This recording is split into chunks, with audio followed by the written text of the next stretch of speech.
जय गुरुदेव। स्वामी जी का संदेश, सुमिरन ठीक से करो। सुमिरन ठीक से करना चाहिए। जो पांचों नामों का भेद दिया गया है उसका सुमिरन करते समय मन की निगरानी रखो। लोग माला फेरते रहते हैं और मन संसार में रमता रहता है। 2 4 10 दाने तो नाम के सुमिरन में निकले, फिर 10 15 दाने और निकल गए, पर मन कहाँ चला गया ये पता नहीं। मन तो संसार के चिंतन में निकल गया है। कुछ लोग सुमिरन करते समय तरह तरह की मन की गुणवानों में लगे रहते हैं।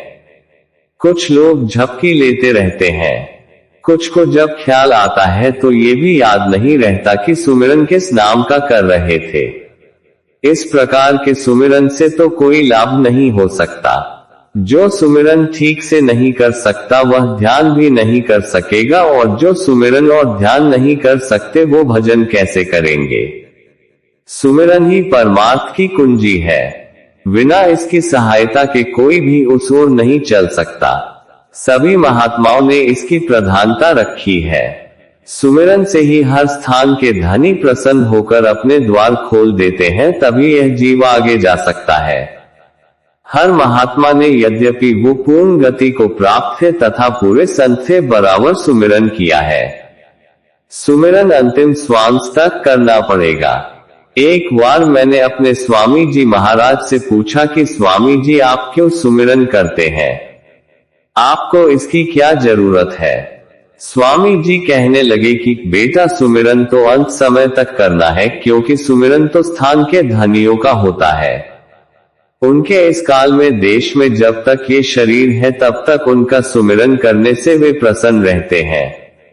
वैसे तो पूर्ण पुरुष हर प्रकार से सर्व समर्थ होते हैं, परंतु फिर भी सुमिरन कभी नहीं छोड़ते। अब ये तो वे जाने कि उसका फल वे किसको देते हैं। तो सुमिरन बिल्कुल ठीक से करो, यही परमार्थ की कुंजी है। सुमिरन करते समय जिस धनी के नाम का सुमिरन करते हो उसी के रूप का ध्यान हो। मन को वहीं पर लगाए रहो।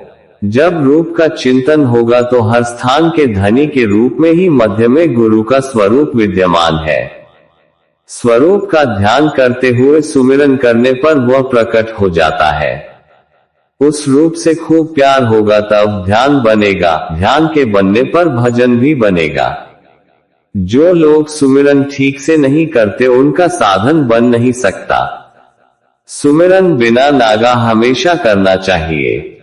सुमिरन का समय पूर्व निश्चित होना चाहिए। ध्यान और भजन तो चाहे जब भी कर सकते हैं, परंतु सुमिरन का एक निश्चित समय होना चाहिए। उसी समय प्रतिदिन सुमिरन ठीक से चित्त को स्थिर करके मन लगाकर बड़े प्रेम के साथ करना चाहिए। जिस धनी को याद कर रहे हो उसी के रूप का ध्यान होना चाहिए। स्थान के धनी जब तक प्रसन्न नहीं होंगे वे आगे का रास्ता नहीं देंगे, इसलिए जीव कभी आगे जा नहीं सकेगा। जब धनी के रूप का सुमिरन बड़े प्यार से किया जाता है तो वह धनी प्रसन्न होकर अपनी ध्वनि अपनी आवाज देता है। उसकी ध्वनि के सहारे तब जीव आगे चलता है। धनी प्रसन्न होकर जब अपना मुख खोल देता है तब जीव को आगे जाने का मार्ग मिलता है। उसके मुख में से ही ऊपर जाने का रास्ता गया हुआ है। गुरु का स्वरूप हर स्थान पर है। हर धनी के रूप के भीतर गुरु का स्वरूप मौजूद है। बड़े प्यार से उसे प्रकट कर लेना चाहिए। जब गुरु अंतर में प्रकट हो जाते हैं तो वे अपने संग संग जीव को आगे ले जाते हैं। गुरु के स्वरूप के सहारे आगे की रसाई होती है और अंतर के सूक्ष्म काल माया अंग दूर किए जाते हैं। तुम लोगों ने सुमिरन के पहले पाठ को भुला दिया, जिसके कारण अब न ध्यान बनता है और न भजन। फिर सब संसार की तरंगों में बहने लगते हैं। तो अब फिर से पहला पाठ याद करो। ठीक से बड़े प्यार के साथ चित्त को लगाकर मन को स्थिर करके सुमिरन करो। जो 20-25 मिनट आधा घंटा लगे एक निश्चित समय पर रूप का चिंतन करते हुए सुमिरन करो, तब भजन और ध्यान में भी तरक्की होगी। परमार्थ में शारीरिक श्रमदान का बड़ा ही उच्च महत्व होता है। सभी महात्माओं ने अपने प्रेमियों से श्रमदान कराया और इसी की बदौलत भक्तों ने परम पद को प्राप्त किया। बाबा जय गुरुदेव महाराज जी भी श्रमदान पर बहुत बल देते हैं और प्रेमियों से श्रमदान सेवा कराते रहते हैं। अपने सत्संग में बाबा जी श्रमदान के महत्व पर प्रकाश डाला करते हैं। उनका कहना है कि हाथों से, आंख से, कान से, मन से और बुद्धि से जो पाप हुए, ये सब श्रमदान से ढीले होते हैं। नहीं तो सब जकड़े रहेंगे और कोई काम नहीं करने देंगे। श्रमदान से ये जो ढीले होते हैं, यह आपके लिए अच्छा है। श्रमदान संगत की सेवा है, ये सत्संग का श्रमदान है। ये किसी व्यक्ति का नहीं है तो संगत का श्रमदान और संगत की सेवा सर्वोपरि होती है, सर्वश्रेष्ठ होती है। इसमें छोटे बड़े का या जात पात का कोई किसी तरह का भेद नहीं होता है। संगत सेवा और संगत श्रमदान में जब सब चीजें मिश्रित हो जाती हैं, तो आपने देखा होगा कि कई चीजें मिलाकर के कोई व्यंजन बनाओ तो कितना स्वादिष्ट और अच्छा लगता है। इसी तरह से संगत सेवा एक व्यंजन है। ये मन को, बुद्धि को, चित्त को, अंतःकरण को साफ करती है। ऐसे ही शुद्धि होती है। तभी तो आप समझोगे कि मैं भी मथुरा में गया था और मैंने भी मधुवन में जाकर संगत की सेवा की थी। ये बात आप अपने जीवन में मृत्यु तक नहीं भूलोगे। ये चीज याद रहेगी और इसी से आपकी डोरी लगी रहेगी। डोरी लग जाएगी तो डोरी खींच भी जाएगी। जब डोरी ही नहीं लगेगी तो कैसे काम होगा? जब पकड़ में ही नहीं आएगी तो खींचेगी क्या?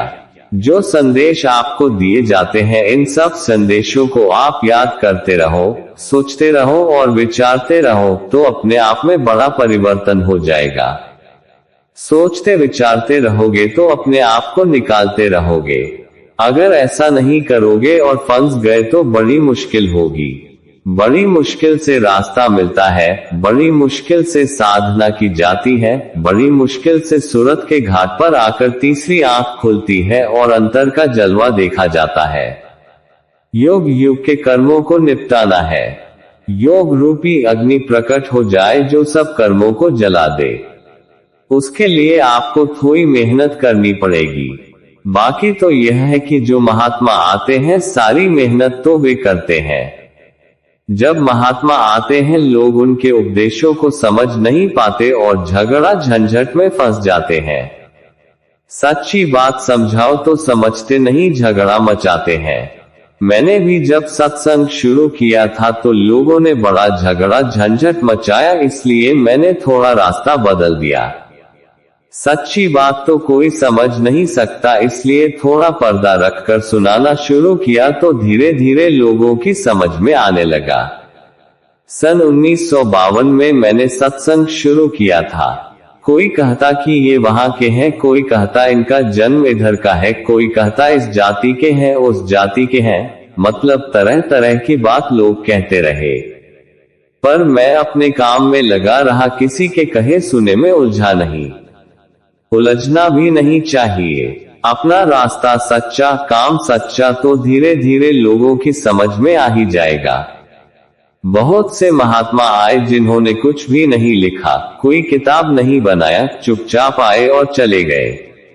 बहुत से महात्मा गृहस्थी में आए, वहां भी लोगों ने तरह तरह के झगड़े झंझट किए, इसलिए जीवों को जो लाभ उनसे लेना चाहिए था वो नहीं ले सके।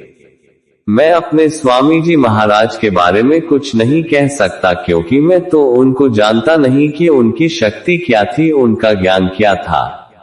मैं तो उनके आगे कुछ नहीं हूँ, लेकिन यह जरूर है कि महात्माओं के वचन वाणी कभी तबला हारमोनियम पर गाना बजाना नहीं चाहिए, क्योंकि वह जो कहते हैं वह अंदर की बात है।